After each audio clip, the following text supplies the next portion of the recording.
మీ వృత్తిపరంగా మీరు బాగా సంతోషపడిన సంఘటన మరియు మీ హ్యాపీనెస్ సంఘటన రెండు పత్రిక గురించగలరా? వృత్తిపరంగా అంటే కష్టం. యాక్చువల్గా మేము వచ్చిన సందర్భంలో 1997లో జిల్లాకు వచ్చినప్పుడు ఎక్స్మిజం బాగుండే.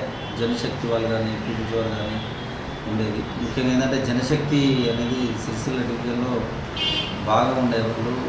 4 రోజులకు ఒక మర్డరు, ఎవరిని కొట్టడము, పబ్లిక్ దగ్గర వ్యాపారుల దగ్గర డబ్బులు వసూలు చేయడము, ఇల్లీగల్ కాంట్రాక్ట్స్ పెట్టుకోవడము, ఇవన్నీ వాళ్ళు బాగా చేసేవాళ్ళు. ఈ క్రమంలో నేను కొండాపేటలో 99 నుండి 2002 వరకు ఉన్నాను. ఆ సందర్భంలో మేము ఉన్న నెల రోజులలో 20 రోజులు 22 రోజులు జంగల్ ఫారెస్ట్కే తిరిగేది. ఓకే. ఎందుకంటే వాళ్ళను కట్టడి చేయడంలో భాగంగా మేము తిరిగేది. ఇందులో మేము కొన్ని వ్యూహాలు పట్టినాము. ఎస్పీ గారు, అప్పుడున్న ఎస్పీ గారు నళిన్ ప్రభాస్ సార్ టైంలో చేసిన, ఆ తర్వాత ప్రవీణ్ కుమార్ సార్ వచ్చింది, ఆర్ఎస్ ప్రవీణ్ కుమార్ సార్. ఆ సారు లీడర్షిప్లో మేము కొన్ని వర్క్స్ చేసినాము. ఏంటంటే ఎన్కౌంటర్లో ఎక్స్మిజ్ ఎన్కౌంటర్ల కన్నా సరెండర్స్ అనేవి ఇంపార్టెంట్ అనే కాన్సెప్ట్ చెప్పింది సార్. ఎందుకంటే ఒక ఎన్కౌంటర్లో ఒక వ్యక్తి ఎవరైనా చనిపోతే ఎక్స్చేంజ్ ఆఫ్ ఫైర్లో అతన్ని చూసి ఇంకా 10 మంది అండర్ గ్రౌండ్ పోయే అవకాశాలు ఉంటాయి. ఆ విషయం చెప్పిండు.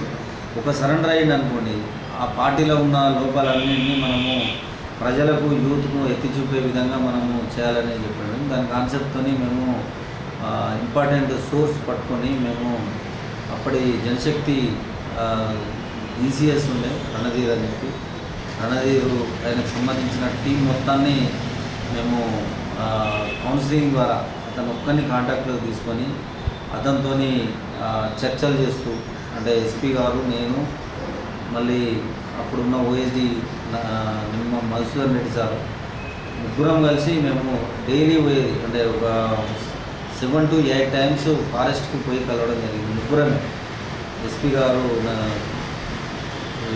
Praveen Kumar sir, Madhusudan Reddy OSD sir, నేను ముగ్గురం పోయి 3 ఏకే వేసుకుని పోయి ఫారెస్ట్లో కలిసేది. వాళ్ళతో ఇంపార్టెంట్ లీడర్స్తో డిస్కషన్స్ అనేవి చేయడం జరిగింది. అంటే ఆ సందర్భంలో ఏమాత్రం చిన్న పొరపాటు అయినా కూడా మాకు ప్రాణాపాయం ఉండే పరిస్థితి. ఎందుకంటే వాళ్ళు 40-45 మంది వాళ్ళు ఉండేది. ఎక్కువ పోయినా కూడా మీరు ముగ్గురు అయినా కూడా నేనే తీసుకుపోయి ముగ్గురం పోయి వాళ్ళతో చర్చలు చేసి వాళ్ళను మెయిన్ స్ట్రీమ్లోకి తీసుకురావడానికి మేము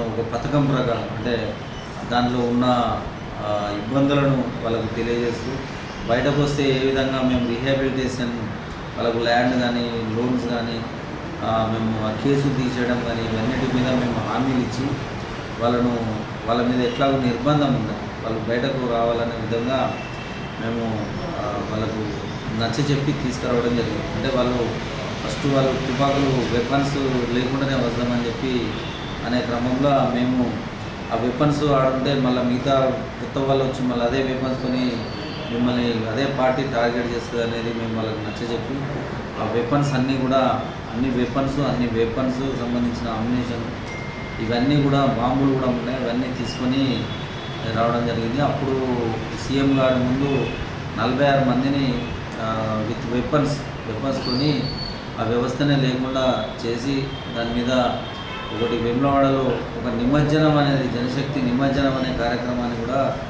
పెట్టడం జరిగింది. ఆ సందర్భంలో మేము సీఎం లెవెల్లో సీఎం గారు మరియు డీజీ గారు, ఇప్పుడు పేర్వరంలో ఉండే ఆ సార్ లెవెల్లో మేము మాకు అప్రిసియేషన్ దొరికింది. ఇది అప్పుడు నాకు ఆ వృత్తిపరంగా నేను చాలా ఉన్నతమైన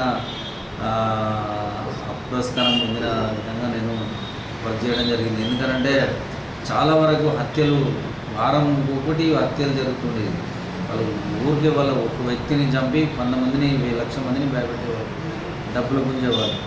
అవన్నీ కూడా వ్యవస్థ బంద్ అయిపోయింది. ఆ తర్వాత ఆ క్షణాలు అనేటివి, అంటే వాళ్ళ సరెండర్ సీఎం లెవెల్లో మేము అందరు వెపన్స్తో సరెండర్ చేయడం అనేది అది ఒకటి నాకు చాలా హ్యాపీయెస్ట్ మూమెంట్స్. అదే కాకుండా బాధపడ్డ మూమెంట్ అనేది కూడా ఒకటి ఉన్నది. ఎందుకంటే నాకు ట్రైనింగ్లో మల్లేష్ అని చెప్పి ఒక ఎస్ఐ ఉండే, నా బ్యాచ్మేట్, ఆయన ఇద్దరం మేము ఒక రూమ్లో ఉండి ట్రైనింగ్ చేసిన తర్వాత ఆయన ఆదిలాబాద్ అలాట్మెంట్ అయింది. సార్. ఆదిలాబాద్లో ఆయన ఖానాపూర్లో ఉన్న సందర్భంలో ఒక మినిస్టర్ గారి ప్రోగ్రామ్ పోయేస్తూ 99లో డిసెంబర్లో బ్లాస్టింగ్కి గురై చనిపోయాడు. ఇక ఆ సందర్భంలో ఏంటంటే అప్పటికి అతనికి పెళ్ళి అయ్యి ఒక చిన్న బాబు ఉన్నాడు. అది అంటే మేము ఎంత కొన్ని టాక్టికల్ మూమెంట్లో భాగంగా వెహికల్స్ని అవాయిడ్ చేసేది. అది ఒకటి కూడా మాకు లెసన్ అయిపోయింది. మేమున్న ఫారెస్ట్ ఏరియాలో ఒక్కరోజు కూడా మేము జీప్ ఎక్కలేదు. ఎప్పుడైనా బస్సు ఎక్కిందంటే అందులో పబ్లిక్ ఉన్న బస్సే మేము ఎక్కేది, లేకుంటే పబ్లిక్ని రిక్వెస్ట్ చేసుకొని బస్సు ఎక్కించుకొని తీసుకునేది. ఎందుకంటే పబ్లిక్ ఉన్న బస్సులను ఎక్స్పీరియన్స్ చేసే అవకాశం ఉండదు.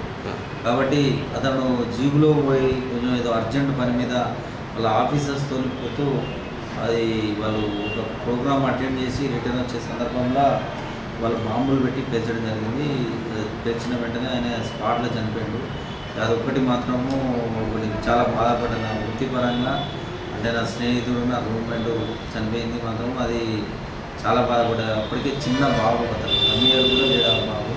ఆయన పెళ్ళై బాబు అదొక్కటి నేను బాధపడతాను. ఎందుకంటే అట్లాంటి సంఘటన ఎవరికి రావద్దని కూడా నేను చాలా టాక్టికల్ మూమెంట్స్ అనేది చేస్తాను నేను. ఎందుకంటే నా సబార్డినేట్స్ ఎవరైనా ఉన్నా కూడా ఎక్స్ట్రీమిస్ట్ ఫీల్డ్లో ఉన్నప్పుడు మ్యాక్సిమం ప్రికాషన్స్ ఏదైనా గుట్ట ఉన్నది అని అంటే గుట్ట కిందికి పోయి ముచ్చట లేదు. ఎందుకంటే అది కాక ఇంకొకటి నేను కొండపేటలో చేసిన సందర్భంలో 97లో సెప్టెంబర్లో ఒక ఎగ్లాస్పూర్ అనే విలేజ్ ఉంటుంది. అది గుట్టలలోకి వెళ్ళి ఆయన అంతకుముందు మా ఎస్ఐ గారు గుట్టలలోకి వెళ్ళి శ్రీనివాస్ గౌడ్ అని ఉండే గుట్టలలో విలేజ్ పోయిన తర్వాత ఆడ ఆగి ఆ గుట్టను రెగ్యులర్గా ఒకటే రూట్లో వెళ్ళేవాడు గుట్ట కిందికి వెళ్ళి. ఆ సందర్భంలో వాళ్ళు ఎక్స్ట్రీమిస్ట్ పీపుల్స్ వాళ్ళు ఫైర్ చేయడం వల్ల ఆయన స్పాట్గా చనిపోయాడు. ఇటువంటి అవకాశాలు లేకుండా మేము టాక్టికల్ మూమెంట్ అనేది మేము చేసేవాళ్ళం. ఎందుకంటే గ్రేహౌండ్స్ ట్రైనింగ్ అనేది మాతోనే స్టార్ట్ అయింది. నైట్ మూమెంట్స్ చేసేది. ఏదైనా గుట్టలు ఉన్నాయి అని అంటే గుట్ట ఎక్కి మీదికి ఎక్కి దిగే పరిస్థితే మేము చూసుకున్నాము. ఎందుకంటే గుట్ట కిందికి వెళ్ళిపోతే డామినెంట్ ఏరియా వాళ్ళదవుతుంది కాబట్టి మేము ఎప్పటికీ డామినేటింగ్ ఏరియాస్ నుండే పోవడం జరిగింది. ఇవన్నీ మేము లెసన్స్ నేర్చుకున్నాము. ముఖ్యంగా ఏంటంటే ఆయన మల్లేష్ నా రూమ్మేట్, అదే కాకుండా కొండపేటలో చనిపోయిన ఎస్ఐ కూడా మేము బ్యాచ్మెంట్స్ యూనివర్సిటీలో నేను ఎంకామ్ చదువుతున్నప్పుడు ఆయన ఎంఈడి ఉండే, నా పక్క రూమ్ ఉండే. ఇవి కూడా ఆయన కూడా చిన్న పిల్లలు ఉండేది. ఇవన్నీ కొంచెం బాగా కలిసి వస్తుంది. అది బాధపడ్డారు సంఘటన అంటే అవి